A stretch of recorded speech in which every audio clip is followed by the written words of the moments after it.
내가 생각하건대 하나님이 사도인 우리를 죽이기로 작정된 자 같이 끄트머리에 두셨음에 우리는 세계 곧 천사와 사람에게 구경거리가 되었노라.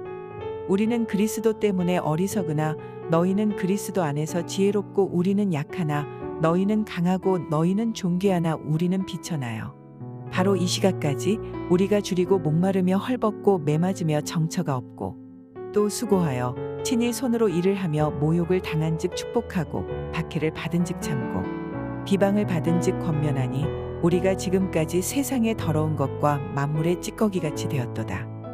내가 너희를 부끄럽게 하려고 이것을 쓰는 것이 아니라 오직 너희를 내 사랑하는 자녀같이 권하려 하는 것이라. 그리스도 안에서 일만 스승이 있으되 아버지는 많지 아니하니 그리스도 예수 안에서 내가 복음으로써 너희를 낳았음이라. 그러므로 내가 너희에게 권하노니 너희는 나를 본받는 자가 되라.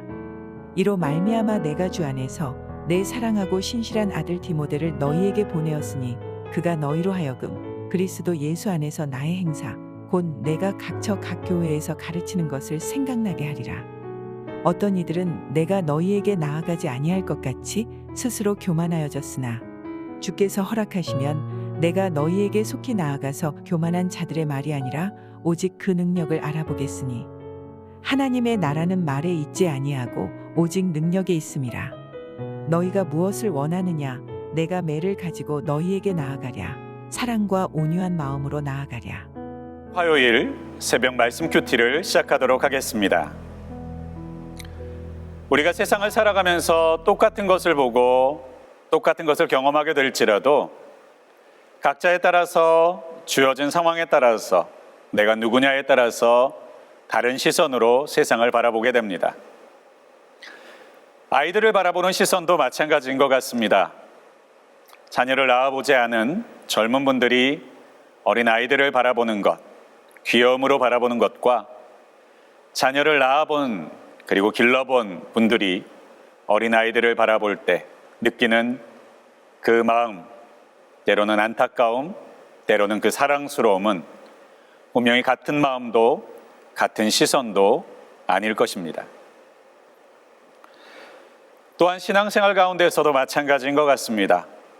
우리가 신앙생활 가운데서 내가 누구이냐라고 하는 것을 우리가 인식하고 살아갈 때 그 사람의 시선은 분명 달라질 수밖에 없는 것이죠.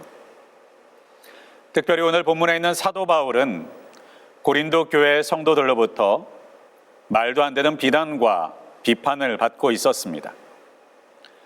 그럼에도 불구하고 이 안타까운 상황 속에서 사도 바울은 고린도 교인들을 그저 책망하고 원망하고 비난하고 있는 것이 아니라 안타까운 심정으로 그들을 바라보고 있는 것 같습니다. 그 이유는 바로 사도 바울이 예수 그리스도의 눈으로 예수님의 마음으로 성도들을 바라보고 있었기 때문입니다. 특별히 14절에 있는 말씀을 통해서 보면 사도 바울은 아버지의 마음을 자신이 가지고 있다라고 말하고 있는 것이죠. 아버지의 마음으로 성도들을 바라보고 있다는 뜻은 무엇일까요? 자신이 아버지이니까 아버지와 같은 사람이니까 자신을 잘 대접하라라고 말하고 있는 것일까요? 그렇지 않습니다. 아버지라고 하는 존재가 어떤 존재인가를 생각해 볼 필요가 있을 것 같습니다. 여기서 중요한 아버지의 마음, 아버지는 어떠한 상황 속에서도 어떠한 일이 있어도 자녀를 통해서 어떠한 상처를 받게 된다 할지라도 그 사람을 포기할 수 없는 사람을 일컫는 것이죠. 이런 아버지의 마음을 성경에서는 많이 찾아볼 수 있습니다. 바로 하나님의 마음이 이 아버지의 마음이기 때문입니다. 이스라엘 백성들을 향해서 출애굽한 그 많은 사람들이 이끌어가는 지도자 모세를 향해서 원망하고 있을 때 모세의 마음 가운데에서는 화도 나고 분노도 났을 것입니다. 그런데 그런 원망과 그리고 불순종의 모습을 하나님께서 보시고 그들을 진멸하겠다라고 말씀하셨을 때 모세는 그들을 용서해달라고 구합니다. 더 나아가서 저들을 멸망시키시려거든 모세 자신 또한 하나님께서 적으신 생명책에서 이름을 지워달라고까지 부탁하기도 하지요. 그것이 바로 아버지의 마음, 포기할 수 없는, 자녀를 놓을 수 없는 아버지의 마음인 것입니다. 우리가 하나님을 향해서 오해하게 되거나 이해하지 못하는 부분들이 생길 때 그곳에는 분명히 아버지의 마음이 있습니다. 특별히 예수님께서 십자가에 달려 죽으실 때 양우편에는 두 사람의 강도가 있었습니다. 그 중에 한 강도가 예수님을 향해서 이렇게 말하죠. 당신이 낙원에 있을 때 나를 기억해 주십시오. 이 강도는 지금까지 예수를 위해서 살아본 적도 없고 하나님 앞에 떳떳한 인생을 살아본 적이 분명히 없을 것입니다. 그저 그 십자가 위에서 곁에 있는 예수님을 향해서 자신을 기억해달라고, 자신을 불쌍히 여겨달라고 말하고 있는 그 강도를 향해서 예수님께서는 십자가를 지고 있는 그 힘겨운 상황 속에서도 이렇게 대답해 주십니다. 내가 오늘 나와 함께 낙원에 있을 것이다. 그에게 무슨 공로가 있어서, 무슨 칭찬할 것이 있어서 그에게 낙원을 허락해 주시고 약속해 주셨던 것일까요?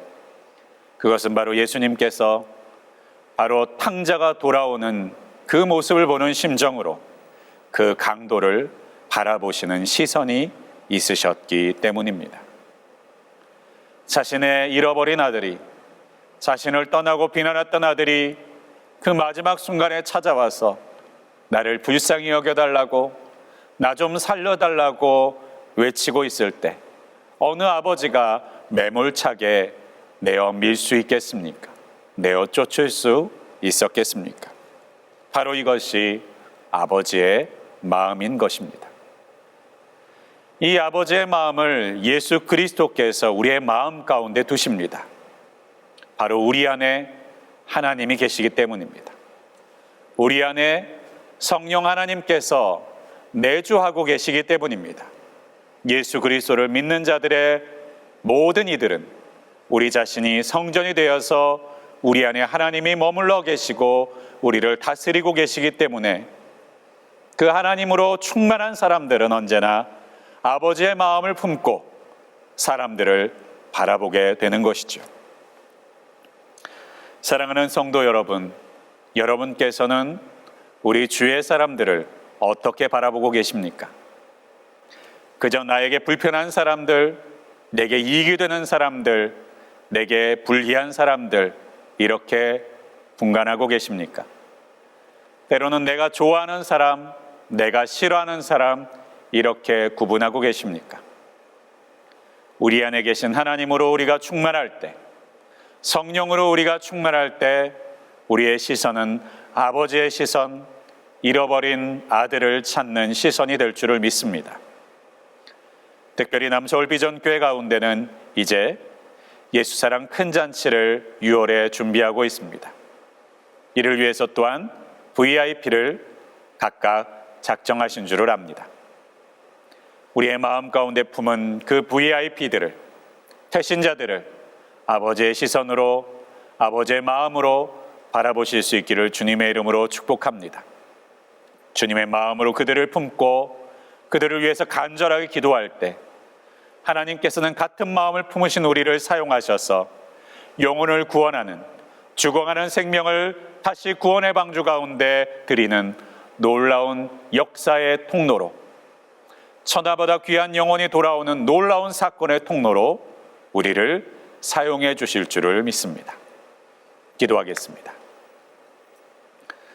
전능하시고 분명히 살아계신 하나님, 우리가 사람들을 바라볼 때 때로는 원망하고 불평하며 때로는 분쟁하고 화를 내는 모든 것들이 우리의 마음이 하나님의 마음, 아버지의 마음을 온전하게 품지 못했기 때문은 아니었습니까? 주님은 죽어가는 영혼들이 불쌍히 여겨달라고 외치며 나올 때 외면하지 않으시는 아버지의 마음을 가지고 계시는 하나님이신 줄을 성경 곳곳에서 우리로 하여금 찾게 하신 줄을 믿습니다. 또한 이 마음이 하나님의 마음만이 아니라 우리에게 주신 우리 안에 계시는 주님의 마음이신 줄을 믿습니다.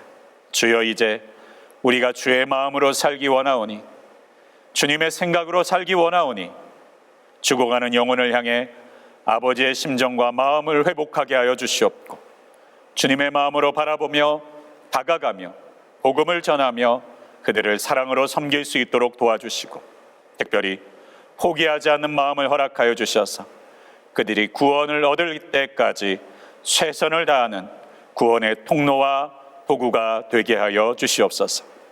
이 모든 말씀 우리 주 예수 그리스도의 이름으로 간절히 기도하였습니다. 아멘.